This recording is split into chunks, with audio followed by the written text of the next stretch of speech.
الله وبركاته. الحمد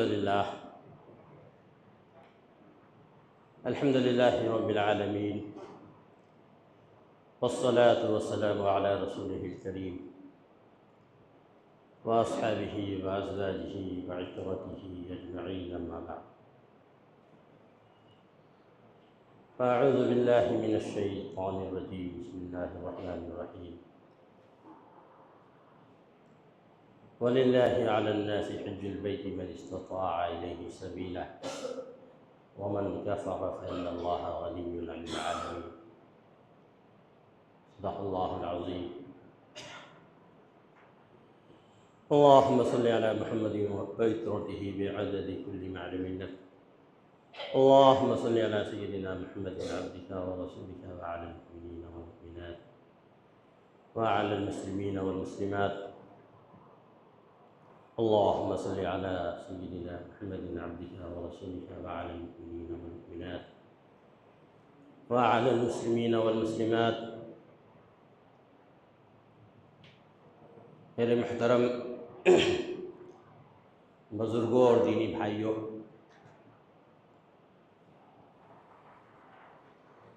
جیسا کہ آپ کے معلوم ہے کہ میں حج کے سفر پہ گیا ہوا تھا. الحمدللہ اللہ نے حج کرایا، اور حج کرا کے واپس پھر ہم کڈلور آپ لوگوں کے سامنے موجود ہیں.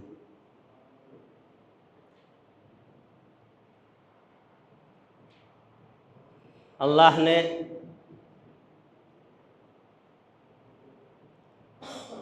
حج جیسی اہم فریضے کو ادا کرنے کی توفیق دی.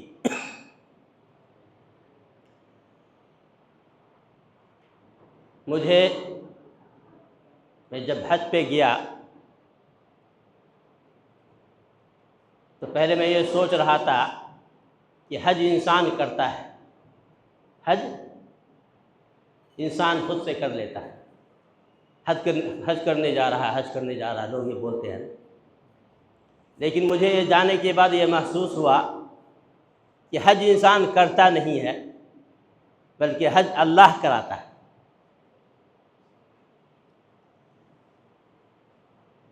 مجھے سفر حج کے بعد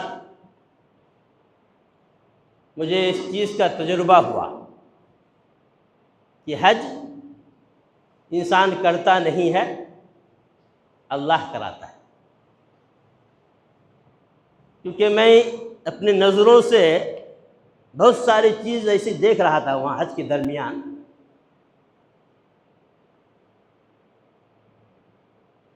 کہ وہ اللہ کی قدرت جس کے ساتھ ہوگی وہی وہ چیز کر سکتا ہے، عام انسان کے بس کی بات نہیں. تو اللہ تعالیٰ نے حج جیسی سعادت نصیب فرمائی. یا اللہ کا بہت بہت فضل و کرم ہمارے اوپر ہوا، اور آپ لوگوں کی دعا ہمارے ساتھ تھی کہ اللہ تعالیٰ نے حج کے تمام ارکان کو صحیح طریقے سے اور دل جمعی کے ساتھ بہت اچھے طریقے سے اللہ نے موقع دیا عبادت کرنے کا اور وہاں وقت گزارنے کا. میں جب انڈیا سے گیا سب سے پہلے حیدرآباد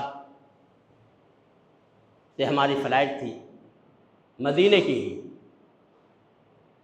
الحمدللہ حیدرآباد کا انتظام بھی حج کمیٹی کا بہت ماشاءاللہ بہت اچھا زبردست تھا.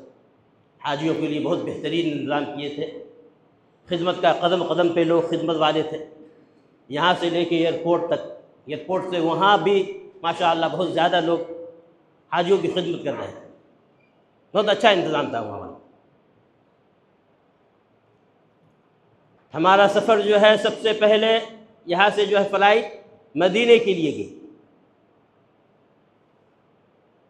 مدینے گیا تو پہلے تو میں کتابوں میں اور حدیثوں میں، قرآن میں اس کی فضیلت، اس کی اہمیت پڑھتا تھا، سنتا تھا، لوگوں سے تذکرہ کیا کرتا تھا، لیکن جیسے جیسے میری منزل قریب ہوتی رہی، دل کے اندر ایک خوشی کا اب ہمارے نبی کا شہر آنے والا ہے، اب میرے نبی کا شہر آنے والا ہے، دل کے اندر ایک کیفیت پیدا ہو رہی تھی، انتظار میں تھا، اوہ میری نبی کا شہر کب آئے گا، کب آئے گا، کب آئے گا۔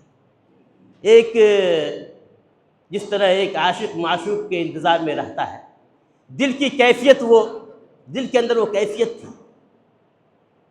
کیا میں، اور دل کے اندر، تصور کے اندر وہ خیالات کہ ہمارے نبی صلی اللہ علیہ وسلم کا شہر کیسا ہوگا، ہمارے نبی صلی اللہ علیہ وسلم اس شہر میں اپنی زندگی کی لمحات، اپنی زندگی کا دن، اپنی زندگی کا لمحہ اور مہینہ کیسے گزارا ہوگا، سالوں کیسے گزارا ہوگا، وہ سب چیزیں ہمارے دلوں کے اندر آ رہا تھا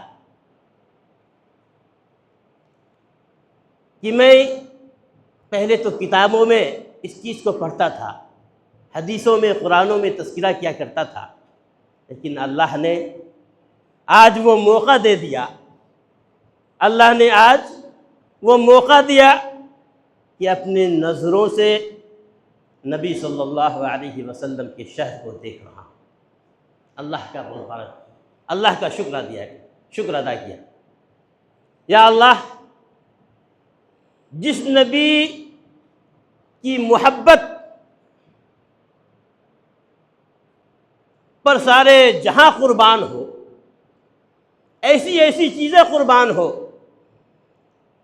کہ ہم تصور بھی نہیں کر سکتے۔ اور مجھے، اور وہ واقعہ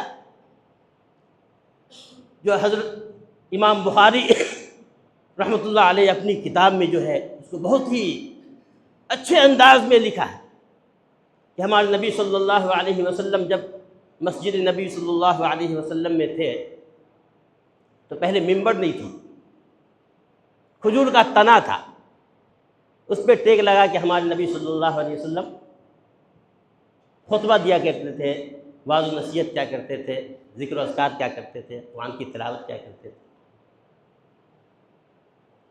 تو وہ واقعہ جو ہے، کیونکہ بہت ساری کتابوں میں، کتب احادیث میں بہت ساری کتابوں میں، لیکن امام بخاری رحمۃ اللہ علیہ جو اپنی بخاری شریف میں جو اس کا جو تذکرہ کیا ہے، بہت بہترین انداز میں کیا ہے۔ کھجور کا تنا اور ہمارے نبی صلی اللہ علیہ وسلم کی محبت کا تذکرہ کیا ہے امام بخاری نے، بہت ہی اچھے انداز میں کیا ہے۔ تو وہ میرے دل و دماغ کے اندر پھر رہا تھا وہ واقعہ کہ جب ہمارے نبی صلی اللہ علیہ وسلم مسجد نبی صلی اللہ علیہ وسلم میں تشریف رکھتے تھے، وعظ و نصیحت کیا کرتے تھے، بیان کیا کرتے تھے، جمعہ کا خطبہ دیا کرتے تھے، ایک کھجور کا تنا تھا، اس پہ ٹیک لگایا کرتے تھے، اسی کا سہارا لے کے خطبہ دیا کرتے تھے۔ ایک انصاری خاتون عورت ہمارے نبی صلی اللہ علیہ وسلم کے پاس پیغام بھیجا ہے، یا رسول اللہ صلی اللہ علیہ وسلم، آپ کھجور کے تنا پہ ٹیک لگا کے خطبہ دیا کرتے ہیں، میری خواہش ہے، دلی خواہش ہے کہ میں آپ کے لیے ایک لکڑے کا جو ہے اچھا سا چیئر نما، کرسی نما ایک ممبر بنا کے دوں۔ یہ پیغام ہمارے نبی صلی اللہ علیہ وسلم کے پاس ایک انصاری خاتون عورت بھیجتی ہے، ہمارے نبی صلی اللہ علیہ وسلم نے اس چیز کو قبول فرمایا، پھر وہ ممبر جو ہے بن کے تیار ہو کے مسجد نبی صلی اللہ علیہ وسلم میں آ گئی۔ ہمارے نبی صلی اللہ علیہ وسلم ممبر پہ تشریف لے رہا ہے، بیٹھے ہیں، صحابی کا مجمع ہے، پورے صحابی لوگ بیٹھے ہوئے، بڑے بڑے، حضرت عمر، حضرت کیا بولتے ہیں، حضرت ابوبکر صدیق، حضرت عثمان، جتنے بھی اور بھی بڑے بڑے صحابی، اس پورے بھری ہوئی ہے مسجد نبوی صحابی سے۔ اچانک رونے کی آواز آئی، اچانک رونے کی آواز آئی، اور امام بخاری نے اس رونے کا انداز بھی بتایا کہ اس رونے کا انداز کیسا تھا۔ ایک تو انسان بچہ روتا ہے، ماں اگر جدا ہو جاتی ہے، کہیں چلی جاتی ہے تو بلک بلک کے رونا شروع کر دیتا ہے۔ تو امام بخاری نے اس کا مثال اونٹنی کا دیا ہے، گابھن اونٹنی، یعنی جو حمل سے پیٹ سے جو اونٹنی ہوتی ہے 10 ماہ کی، اور اس کے درد میں وہ جو چلاتی ہے، کراہتی ہے، تو ایسی آواز جو ہے آ رہی تھی۔ صحابی لوگ پریشان تھے، یہ آواز کہاں سے رونے کی آ رہی؟ یہ رونے کی آواز ادھر سے آ رہی ہے، کہاں سے آ رہی ہے؟ زور زور سے آواز آ رہی تھی۔ اونٹنی جیسے روتی ہے، چلاتی ہے اپنے بچے کی جدائی میں، اسی طریقے سے رونے کی آواز آ رہی ہے زور زور سے۔ صحابی لوگ حیران اور پریشان ہیں۔ ہمارے نبی صلی اللہ علیہ وسلم منبر سے اٹھتے ہیں، کہاں جاتے ہیں؟ وہ کھجور کے تنا کے پاس۔ وہ کھجور کا تنا جو خشک رہتا ہے، سوکھا ہوا لکڑی ہے، اس سے رونے کی آواز آ رہی ہے۔ وہ رو رہا ہے، بلک رہا ہے۔ کس کے فراق میں؟ ہمارے نبی صلی اللہ علیہ وسلم کے فراق، اس کی جدائی۔ ہمارے نبی صلی اللہ علیہ وسلم اس کھجور کے تنا کو اپنے گلے سے لگایا اور معانقہ کیا۔ گلے سے لگایا اور معانقہ۔ معانقہ کس کو بولتے ہیں؟ آپ اٹھیے تو شوکت بھائی، دیکھیے ہم لوگ گلا ایسے ملتے ہیں نا، ایسے سینہ میں سے کر کے، ایسا ایسا ایسا نہیں۔ عرب کا طریقہ کیا ہے؟ معانقہ ایسا ہوتا ہے، ایسا ہے نا، یہ گال سینے کے ساتھ رخسار بھی ملنا ہے۔ ہمارے نبی صلی اللہ علیہ وسلم کھجور کا تنا ہے، سوکھی لکڑی ہے، رونے کی آواز آ رہی ہے۔ ہمارے نبی صلی اللہ علیہ وسلم کھجور کے تنا سے ایسے لپٹ رہے، ایسا معانقہ کر رہے ہیں۔ ایسا ہمارے نبی صلی اللہ علیہ وسلم کھجور کے تنا سے معانقہ کر رہے ہیں۔ تو گلا جو ملتے ہیں اس کا نام کیا ہے؟ معانقہ۔ ہمارے نبی صلی اللہ علیہ وسلم، پھر ہمارے نبی صلی اللہ علیہ وسلم کیوں رو رہے ہیں؟ یا رسول اللہ صلی اللہ علیہ وسلم، آپ مجھ پہ ٹیک لگا کے خطبہ دیا کرتے تھے، ذکر و اذکار کیا کرتے تھے، وعظ و نصیحت کیا کرتے تھے، مجھے چھوڑ کے منبر پہ چلے گئے، اچھا کرسی کے اوپر۔ تو ہمارے نبی صلی اللہ علیہ وسلم کی جدائی میں وہ کھجور کا تنا رو رہا تھا، بلک رہا تھا۔ ایسی رونے کی آواز تھی جیسے گابھن اونٹنی کی آواز ہوتی ہے، چلانے چیخنے کی آواز ہوتی ہے۔ جس طریقے سے ایک معصوم بچہ اپنی ماں کی جدائی میں بلک بلک کے روتا ہے، یا میری ماں ہم سے جدا ہو گئی، میری ماں مجھے چھوڑ کے چلی گئی، وہ چیختی اور چلاتی ہے۔ تو ہمارے نبی صلی اللہ علیہ وسلم اس کھجور کے تنا سے گلا ملتے ہیں، معانقہ کرتے ہیں، تسلی دیتے ہیں۔ پھر دھیرے دھیرے دھیرے دھیرے جو آواز کم ہوتی ہے، پھر رونے کی آواز کیا ہوتی ہے؟ کم ہو جاتی ہے۔ ہمارے نبی صلی اللہ علیہ وسلم سے ایک خشک تنا جس کے اندر جان نہیں ہے، جس کے اندر، اب یہ لاٹھی ہے، اگر اس کو چھوڑ کے اس سے آواز رونے کی آئی کہ تو آپ کو تعجب ہوگا نا، بھائی اس میں رونے کی آواز کیسے آ گئی؟ اس میں جان ہے؟ یہ لاٹھی میں ایسا کے اندر جان نہیں ہے نا۔ لیکن ہمارے نبی صلی اللہ علیہ وسلم اس کو چھوڑ کے دوسرے جگہ بیٹھ کے منبر کے اوپر، تو کھجور کا تنا، خشک تنا کیا ہوا؟ وہ رونے لگا، بلکنے لگا، یا رسول اللہ صلی اللہ علیہ وسلم ہم سے جدا ہو۔ ہمارے نبی صلی اللہ علیہ وسلم نے اس کو تسلی دی، پھر وہ دھیرے دھیرے چپ ہوا۔ تو ہماری نبی کی محبت پہ قربان ہو۔ یہ دنیا کی جتنی بھی چیزیں ہیں ہمارے نبی صلی اللہ علیہ وسلم سے محبت کرتی ہے، تو ہمارے دل کے اندر بھی دھڑکتا ہوا دل ہے۔ تو ایک انسان، ہم ان کے امتی ہیں، ان کے ماننے والے ہیں، ان کے چاہنے والے ہیں، حضور کے امتی ہونے کا دعویٰ کرتے ہیں، لیکن یہ سوچنے اور غور کرنے کا مقام ہے کہ ہمارے نبی صلی اللہ علیہ وسلم سے ایک خشک لکڑی بھی محبت کر رہی ہے، ہمارے نبی کی جدائی میں آنسو بہا رہی ہے، رو رہی ہے، بلک رہی ہے، لیکن آج ہم ہمارے نبی صلی اللہ علیہ وسلم سے محبت کا دعویٰ کرنے والا اور دل رکھنے والا، جان رکھنے والا، پھر بھی ہم حضور کی ارشادات کے اوپر حضور سے ہماری کتنی محبت ہے، دلی محبت ہے، یہ سوچنے اور غور کرنے کا مقام ہے۔ یہ ہمارے لیے کیا ہے؟ سبق ہے کہ ہم حضور سے کتنی محبت کرتے ہیں، ہم حضور کے بتائے ہوئے طریقے کے اوپر کتنا عمل کرتے ہیں۔ تو پھر ہمارے نبی صلی اللہ علیہ وسلم کی وہ حدیث ہم کو یاد آئی، پھر ہمارے نبی صلی اللہ علیہ وسلم کے مزار کے اوپر، کیونکہ مدینے میں الحمدللہ جو ہے ہمارا جو ہے بلڈنگ بالکل ہمارے نبی صلی اللہ علیہ وسلم کے گنبد خضرا سے بالکل قریب تھا۔ ہمارا ہوٹل کی جنرل سے میں گنبد خضرا دیکھتا تھا، مدینہ طیبہ۔ تو الحمدللہ وہاں بہت زیادہ موقع، ہر نماز کے بعد موقع مل جاتا تھا جانے کا، اتنا قریب تھا۔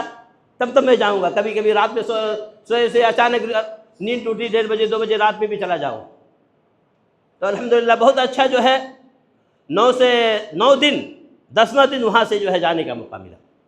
9 دن پورا جو ہے ہم کو وہاں عبادت کرنے کا موقع ملا، حضور صلی اللہ علیہ وسلم کے پاس جانے کا موقع ملا، اور حضور صلی اللہ علیہ وسلم کی زیارت کرنے کا، اور ریاض الجنہ بھی جانے کا موقع ملا، اور وہاں جا کے جو ہے بہت زیادہ حضور صلی اللہ علیہ وسلم سے دعا کیے، یا اللہ تو نے آج ہمارے نبی صلی اللہ علیہ وسلم کی زیارت کرائی ہے۔ دل کے اندر خواہش سب امت کی رہتی ہے، سب مسلمانوں کی رہتی ہے کہ یہاں آ کے حضور صلی اللہ علیہ وسلم کی زیارت کریں، دیکھیں، لیکن آج تو نے آج موقع دیا ہے حضور صلی اللہ علیہ وسلم کے دربار میں حاضری کا۔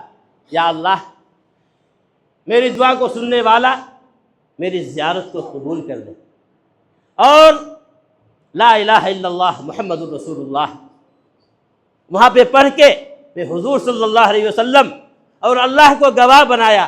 یا اللہ حضور صلی اللہ علیہ وسلم اور آپ کو گواہ بناتا ہوں، قیامت کے دن ہمارا ایمان پر استقامت دینا اور ایمان پر موت دینا۔ تو الحمدللہ وہاں جانے کا موقع ملا، یہ ہمارے لیے بہت ہی سعادت مند اور خوش نصیبی کی بات ہے۔ پھر ہمارے نبی صلی اللہ علیہ وسلم 9 دن رہا، پھر 10واں دن جو ہے وہاں سے ہمارے مکہ کے لیے روانہ ہوئے۔ الحمدللہ وہاں عزیزیہ ہوٹل گیا، ہوٹل جانے کے بعد آرام کرنے کے بعد پھر وہاں سے جو ہے حرم شریف کی زیارت ہوئی۔ حرم کو دیکھنے کے بعد اللہ کی یاد، یا اللہ تو نے حرم شریف ہم اپنی کتابوں میں اور بیانوں میں سنتے تھے، لیکن آج تو نے حرم کو اپنی آنکھوں سے دیکھنے کا موقع دے دیا، حرم کو اپنی آنکھوں سے دیکھنے کا موقع دے دیا۔ اللہ میرے آنے کو قبول کر لے، یا اللہ میں یہ حرم کا چکر لگاؤں گا، یا اللہ میں یہ حرم کی طواف کروں گا، چکر لگاؤں گا، میرے اس چکر کو قبول فرما، اور مجھے آج کے بعد سے صرف تیرے در کی ہی چکر لگانے کی توفیق دے، اور مخلوق کا چکر سے ہم کو نجات دے دے۔ مخلوق یعنی دنیا کی چکر، یعنی دنیا میں پھنس کے لوگ انسان اللہ کو بھول جاتے ہیں نا۔ تو میں اللہ سے دعا کیا، یا اللہ میں آج نے تو موقع دیا ہے مجھے حرم کو دیکھنے کا، اپنے گھر کی زیارت کرانے کی، اب مجھے یہ توفیق دے کہ میں یہاں سے جاؤں تو دنیا کا چکر نہیں لگاؤں، بلکہ تیرے در کی چکر لگاؤں اور تیرے حکموں کی چکر لگاؤں۔ پھر وہاں سے جو ہے زمزم کا پانی پیا، تو دل کے اندر یہ خیال کیا، یا اللہ آج تو زمزم کا پانی پلا رہا ہے، مجھے آج کے بعد سے میرے کھانے، میرے پینے، میرے رزق میں کوئی حرام چیز داخل نہ فرما، آج سے میری زندگی اور موت تک میرے لیے حلال رزق کا کوئی ذریعہ بنا دے۔ مجھے ایک لقمہ بھی دے تو اس کی توفیق دے کہ میں حرام مال سے پرہیز کروں اور حلال مال کی اللہ تعالیٰ زندگی بھر، آج تو نے زمزم کا پانی پلا دیا، آج سے یہ عہد کرتا ہوں یا اللہ مجھے زندگی بھر پاک رزق، پاکیزہ رزق جو ہے ہم کو زندگی میں میسر فرما۔ پھر میں صفا مروہ کی طرف گیا، صفا مروہ کے چکر لگایا، پھر میلین احزرین ایک ہری لائٹ ہے، وہاں پہ تیز دوڑنے کا حکم ہے۔ میں اللہ سے دعا کیا، یا اللہ میں یہاں تیز دوڑ رہا ہوں، چکر لگا رہا ہوں، یا اللہ آج میری زندگی سے ملعون شیطان کو دور کر کے مجھے صرف اپنے طرف دوڑنے والا بنا، صرف رب کے طرف، اللہ کے حکموں کی طرف دوڑنے والا بنا دے، آج ہم سے راضی ہو جائے۔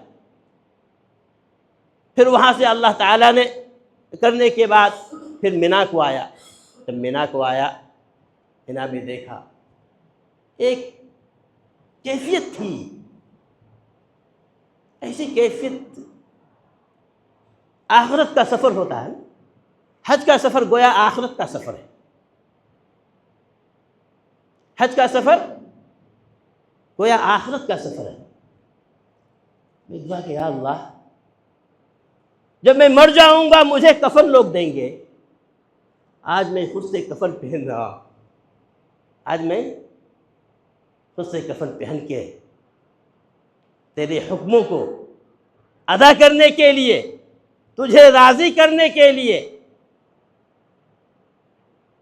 میں مینا میں ٹھہرنے کے لیے جا رہا ہوں۔ پھر مینا سے عرفات، عرفات سے مزدلفہ، پھر مزدلفہ سے مینا۔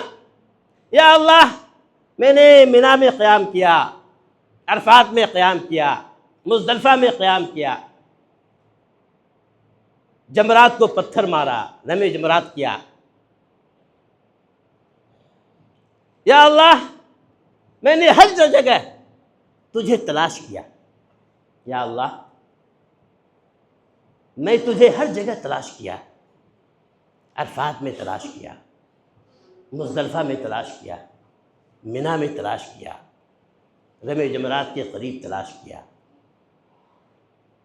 پھر شیطان کو پتھر مار کے اس سے نفرت اور دشمنی کا اظہار کیا،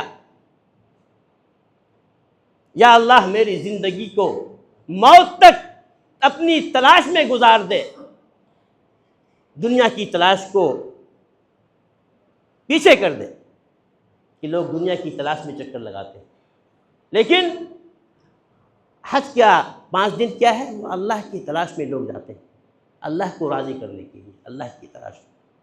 عرفات کے میدان میں کہا جاتا ہے کہ اللہ تعالیٰ لوگوں کو گناہوں کو دھو دیتے ہیں، بلکہ حدیث میں یہ آیا ہے کہ اگر کوئی شخص عرفات کے میدان سے آ کے یہ بولے کہ معلوم نہیں میرا دعا قبول ہوا یا نہیں ہوا، میری مغفرت ہوئی نہیں، تو اللہ اس سے کیا ہوتے ہیں، غصہ ہوتے ہیں۔ اگر یہ شک بھی دل کے اندر آ گیا، معلوم نہیں کہ میرا عرفات کے میدان میں وقوف کیا ہوا 18، وہاں سے آیا کہ میرا وقوف قبول ہوا یا نہیں ہوا، میری مغفرت ہوئی یا نہیں ہوئی، تو اس سے بھی اللہ ناراض ہو جاتا ہے کہ میرا بندہ تو میری رحمت سے اتنا نا امید کیوں ہوا، میری رحمت تیرے گناہ، اگر سمندر پوری دنیا لے کے آ جائے پورے گناہ، تو میری رحمت کا کوئی ٹھکانہ نہیں، میری رحمت تیرے گناہوں کے سامنے اس کا کوئی معنی نہیں۔ تو انسان عرفات کے میدان میں کیا ہوتا ہے، پورے گناہوں سے دھل جاتا ہے، پاک صاف ہو جاتا ہے۔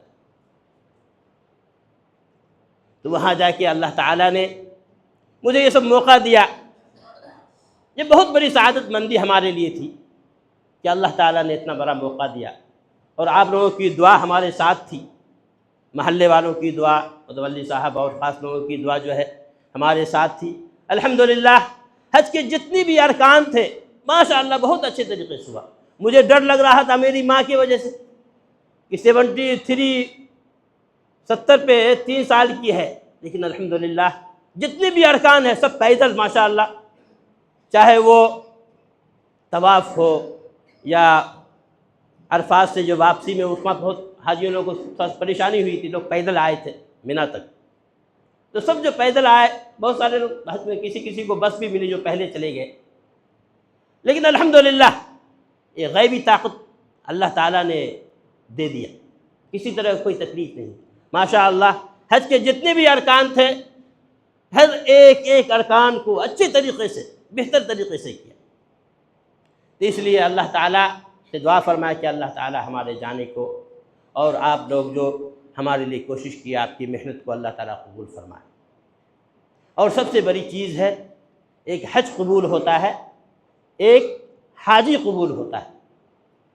تو حج تو قبول ہو کہ ہم وہاں سے آ گئے، اب یہ دعا فرمائے کہ اللہ تعالیٰ ہماری زندگی کے اندر تبدیلی لائے، اللہ حاجی کو قبول کر لے۔ اللہ ایک حج قبول ہے، دوسرا حاجی قبول ہے۔ حاجی قبول کب ہوتا ہے؟ جب ہماری زندگی کے اندر تبدیلی آئے،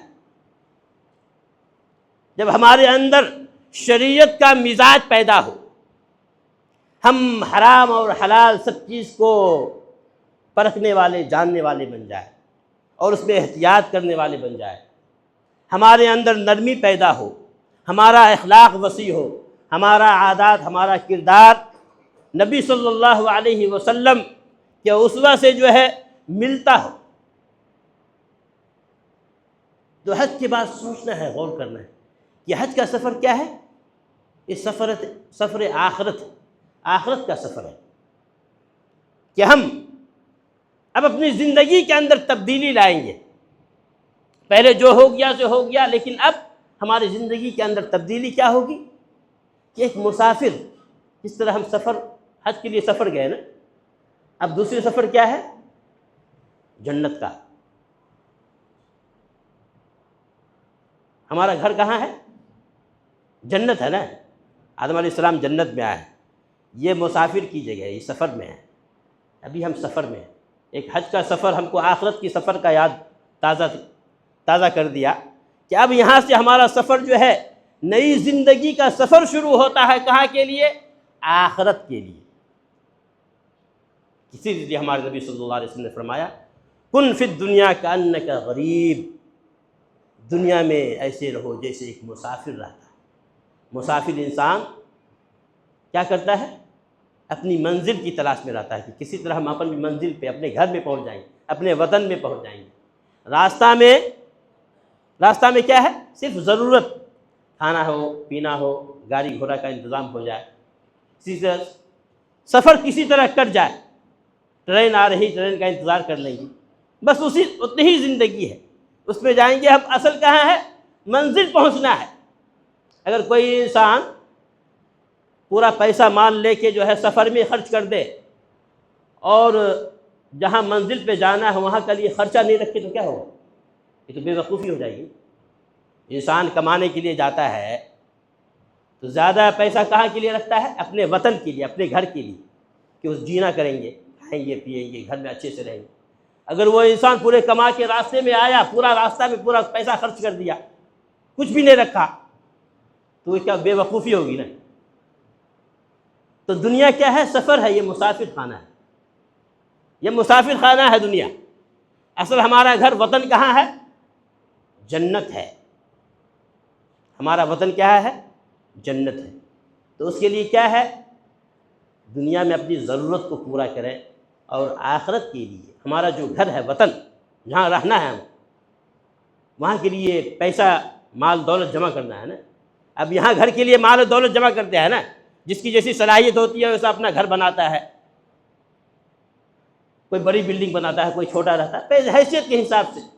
تو اپنی حیثیت کے حساب سے آخرت میں بھی گھر بنانا ہے، جنت بنانا ہے نا، تو وہاں کے لیے بھی آخرت کے لیے تیاری کرنا ہے۔ آخرت کے لیے کیا تیاری کرنا ہے؟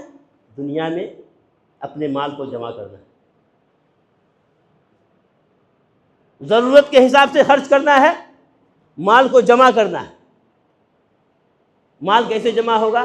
دنیا میں تو مال جمع بینک میں کرتے ہیں، گھر میں کرتے ہیں، بیروں میں کرتے ہیں، زمین لیتے ہیں، جائیداد لیتے ہیں، گاڑی لیتے ہیں، گھوڑا لیتے ہیں، اپنی زندگی ضرورت کو پورا کرنے کے لیے۔